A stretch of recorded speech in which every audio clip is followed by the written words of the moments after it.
countdown to kickoff, live from Sugarland Town Square. And now, your host, Butch Alsandor. And good evening, everyone. We are live in Sugarland for our countdown to kickoff special. We have Texans cheerleaders here. We have Toro here, and everyone is excited about the action coming up tonight. It is the drive for 5 as the Texans try to keep their record perfect and improve to 5-0 for the first time in franchise history. But to get to 5-0, you have to take a bite out of the Big Apple by beating the Jets in New York. Are you ready to see that happen? What a great crowd we have here in Sugarland tonight. Thank you all for coming out tonight.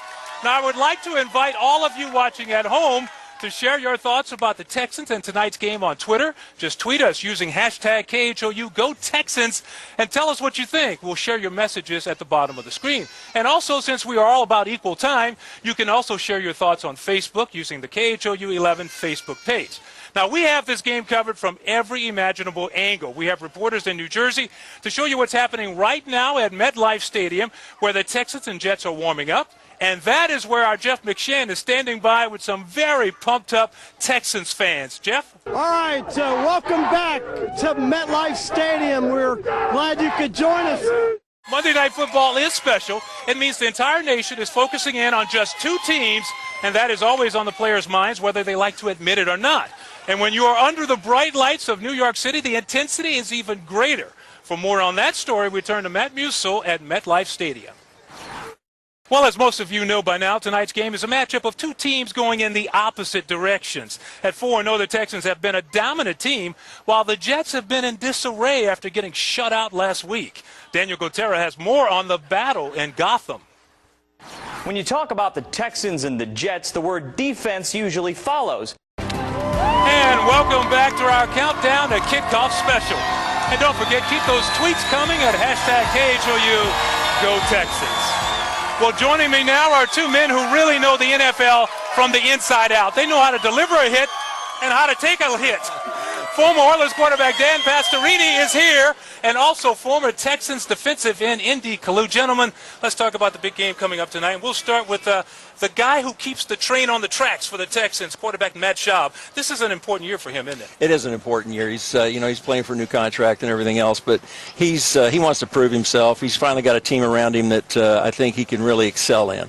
And you can talk about the elite quarterbacks around the league. You watch how he develops throughout the year, and he'll be right up there with the best. Well, and he got the new contract, but he's also has to stay healthy. That's a big key, isn't it? Yeah, he has to stay healthy. Just by nature of the position, he's the leader of the team. But Matt Schaub, he has grown from the guy that was one of the best backups to get a starting position with the Texans to one of the better quarterbacks in the NFL. And just like Dan says, he needs to stay on the field for this team to have the success we expect him to have later in the season. Now, right before the game tonight, Ben Tate placed on the inactive list. So that's Arian Foster's backup. And there'd already been some talk about maybe Foster had been getting too many touches. So how will this affect the game? I think it's going to be an opportunity for Forsett to come in and kind of show his stuff. If you look back at the Denver Broncos when they went to the Super Bowl, they had three good running backs, and they could just put anyone in there, and they'd still be 1,000-yard rushers. And Forsett has shown that he can really play pretty well. This might be a good time for him to showcase tonight. Well, and he's at an impressive camp, and he's a veteran, so he knows what's going on with all of this stuff. Yeah, I personally disagree with the sentiment that Arian Foster's getting the ball too much. When you have the best running back in the NFL, you just keep feeding him and you keep feeding him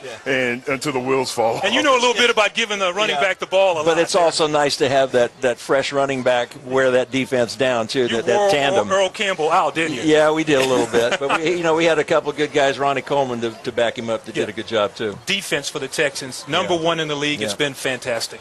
Outstanding. I mean, what can you say? I said it a long time ago. Get Wade Phillips in here, it'll change things around, and it did. And J.J. Watt is just the most tremendous athlete I've ever seen. But that whole defensive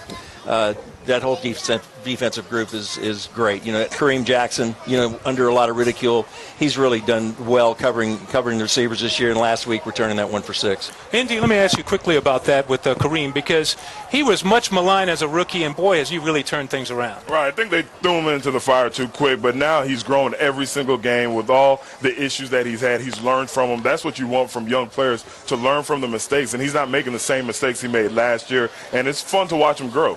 Okay, on the other side of the ball, when you talk about the Jets, they got a quarterback situation going on. Mark Sanchez is a starter, but we expect to see Tim Tebow tonight. Well, you know, they need to put some players around Sanchez. They don't have a good running attack. Now they lost their receiver last week. They just don't have anything surrounding him. Their offensive line is tough too. But, you know, unfortunately the quarterback gets all the blame sometimes, and I think it's unjustly so with him. I think what they ought to do is put Tebow at running back tonight. It might be their best running attack. Okay, you guys have been in the locker room. Tebow, distraction or help? I personally think he's a help. I mean, from every player that I've talked to, everybody that played with him, whether it be at Florida, Denver, they say he's the real deal, and they rally behind his work ethic and his toughness. I think it's only a distraction when the media continues to ask other players about just one player in Tim Tebow. Well, he'll be going against a very good Texans defense tonight because the Texans have the #1 defense in the league, and they have the #1 defense for a reason. They have a lot of good players chasing the ball, but one guy has been head and shoulders above everyone else. Daniel Gutera has more on Mr. J.J. Watt. The Texans? Well, I found out a couple of things you may not know.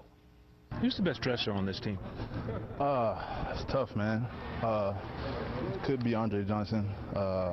You know, on away games, you know, you get to see, you know, what people got, you know, to try to get suited and booted, as we say. To be perfectly honest, I don't know the answer. I think Owen Daniels dresses pretty good. I like the way he dresses. Who does the most primping? I don't know. Cushion does. Cushion does a lot. You know, a lot of people don't realize it. He stays in the mirror quite a bit. Primping? Yes. Connor, I think with his hair, Connor does a lot of primping. And who's the cheapest guy, the guy that never picks up the tab? Let's see. I can't speak for the whole team, but as far as O-lineman, I'll probably say Antoine Caldwell. Very cheap. Brooks Reed is very smart with his money. I'll say that. That's a good way to put it. That's what I'll say. And in the Stanley Cup Finals tonight, King shut out the Devils 4-0. They lead 3-0 in that series. Wow. We need to do that here and have that same conversation. Oh, boy. Today, sports anchor Butch Alsandor is in Washington, D.C., getting some fitness tips from the First Lady herself. As part of her Let's Move campaign, Mrs. Obama welcomed pint-sized soccer stars from across the country, including a couple of kids here from Houston. Yeah, Butch certainly isn't pint-sized, but he was the only reporter from Texas who got to talk with the First Lady. And Butch, what did she have to say?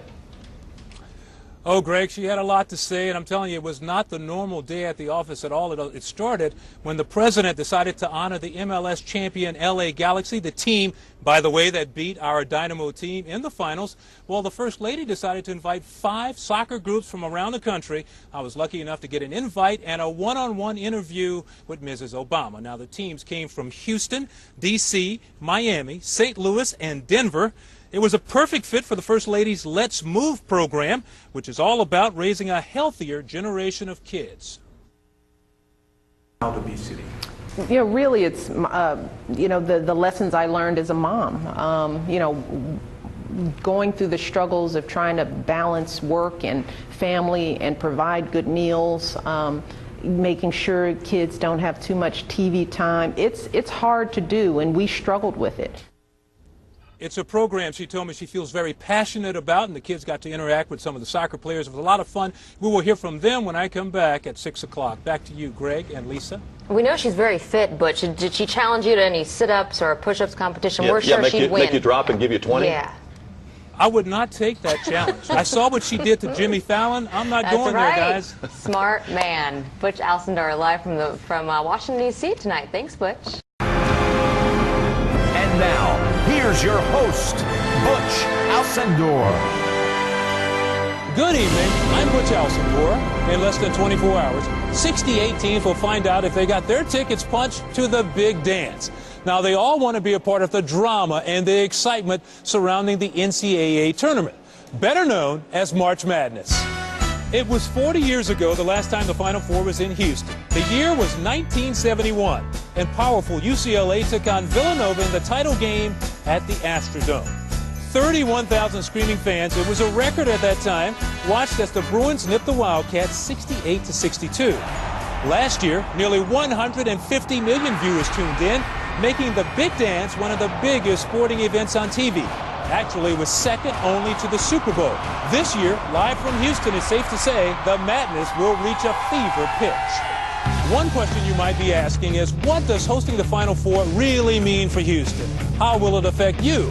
Over the next hour, we'll talk about how one college basketball tournament can pump millions of dollars into the Houston economy. Plus, I'll talk to some local legends who know what it's like to actually be in the heat of the battle fighting for a championship. And if you don't have tickets to any of the games, no problem. I'll tell you how you can watch the Final Four teams live and in person, and the best part of all, it is free. So what does it take to host the biggest party in college basketball? Christine Haas has that story. The Texans looked sluggish early on, but their defense provided a much-needed shot of caffeine. It was not a day to remember for Dolphins rookie Ryan Tannehill.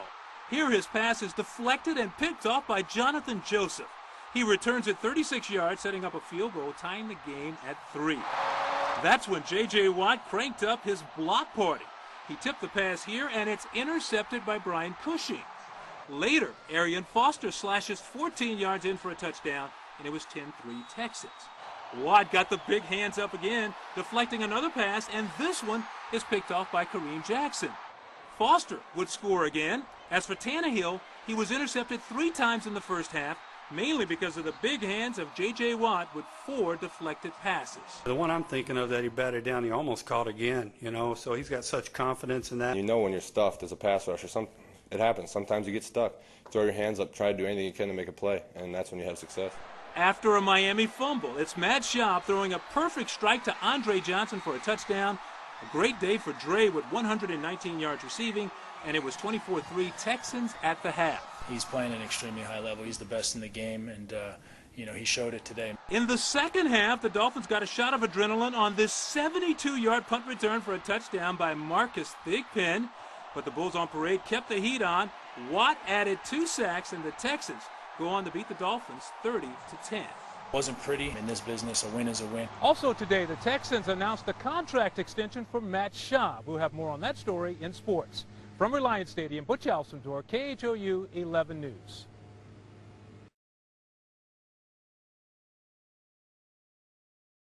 Coming into the game, the Texans were 0-6 against the Ravens. Well, they finally broke the streak and got a lot of satisfaction in the process. 3-0 Ravens when rookie Whitney Merciless knocked the ball away from Joe Flacco. Merciless got the sack, but the Ravens recovered the ball. It didn't matter because on the next play, Connor Barwin sacked Flacco for a safety, his first sack of the year, and it was 3-2 Baltimore. It was a huge weight lifted off my back. It felt good. I told Flacco after, I was like, man, that was impressive you're still in the game because I hit the out of him twice. So. I'm just showing to the guys that, they can count on me, that I'm dependable to, when it's crunch time, that I'm ready to make the play. We found out today we can still play great defense and expect to do that the rest of the year. The Texans quickly took the lead on this 25-yard TD strike from Matt Schaub to Kevin Walter, and it was 9-3. Then on the first play of the second quarter, Flacco's pass is tipped up by J.J. Watt and intercepted by Jonathan Joseph. He returns it 52 yards, and the Texans take a commanding lead at 16-3. You know what you get when you're going to play those guys. It's going to be a physical ball game. I think today we kind of came out and threw some punches and got on them early and never let up. The roll continued as Schaub hit Owen Daniels for 6 more. It was 23-3. Shane Graham added 2 field goals, and it was 29-3 Texans at the break. In the second half, the rout was on. Arian Foster scored 2 rushing touchdowns, and the birthday boy, Antonio Smith, turned in back-to-back sacks on Flacco, because that's what ninjas do. Texans win it in a rout. Final score was 43-13.